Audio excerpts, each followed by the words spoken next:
Okay, this is Tony Cataldo, and we have another Desi-Drvr driver interview. We have another story about how alcohol has affected this person's life, and it's good reference legs for young people. So, what's your name, sir? My name's Scott. Scott? Okay, and what happened, buddy? I was working construction in Klamath Falls, and after work every night we'd go out and have a few drinks like normal, end up getting a pretty good buzz, but usually we're by the hotel room. Mm-hmm. But this particular instance, it was the end of the job, and I was going on a vacation, so it was my last day, so the guys took me out, we had dinner, and they all bought me drinks. Okay. And more drinks, and more drinks. Okay. And yeah. basically, yeah, I got schnockered and I blacked out. We ended up going to another bar, and I even had a plan because a friend of mine lived not too far from the last bar, which I don't remember going to. Wow. And we could have walked there. It was literally walking distance to the bar. But me, no. I was like, nah, I'm going back to where I was staying at a friend's house, which was about 10 miles away. Right. And the guy said, what was I going to do? Fight you? So he just, I went. They didn't think I was that bad, but I was. So you drove? I drove, and okay. I remember little blurts, but basically I remember getting a little bit lost in Klamath Falls, and I don't even know. I ended up opposite direction where I was supposed to be. Cop pulled me over.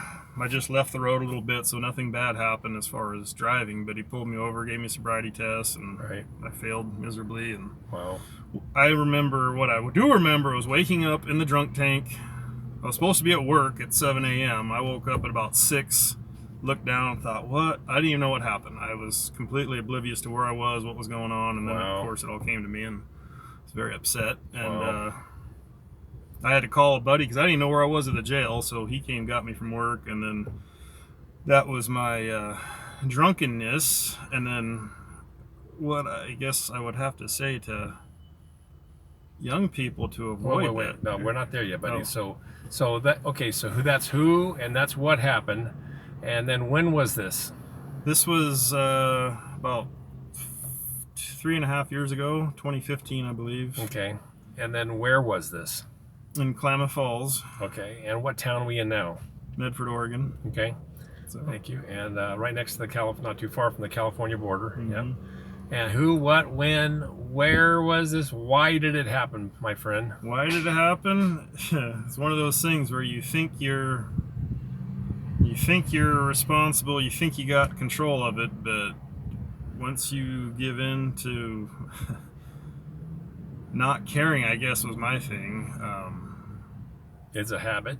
It becomes a habit because that's what had happened. I would say about 3 years previous to that, I had pretty much quit drinking because it kind of goes in patterns for me of a little bit. It's a snowball. You start out a little bit, and then all of a sudden, yeah. And it, sure enough, actually, that's why I quit drinking recently, because the snowball started again. I was driving home inebriated with my special needs son, and I was so mad at myself. I was just very mad, so I quit drinking. Good for you. But okay, so that's who, what, when, where, and why. That's why it happened, right? Mm-hmm. And what would you say your advice is to young people that don't have any idea of how this all works? What's your advice about the subject of alcohol? It's very easy to get caught up in the culture of alcohol because you do tend to have more fun because you think you're having more fun. You're socializing. You have something to socialize around that you have in common, kind of like smoking cigarettes. When you're drinking. But what you'll find, and if you take a look at everybody who drinks all the time, 99% of them have some sort of issue in their life with family, friends, something, and alcohol is going to be the cause of that problem. Okay.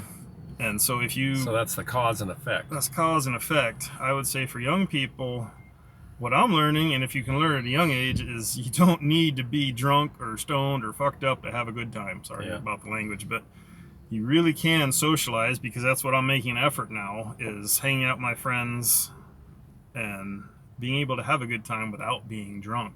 Right. And then the next morning you have a lot better time because when you remember what you did and you don't feel like crap. Yeah.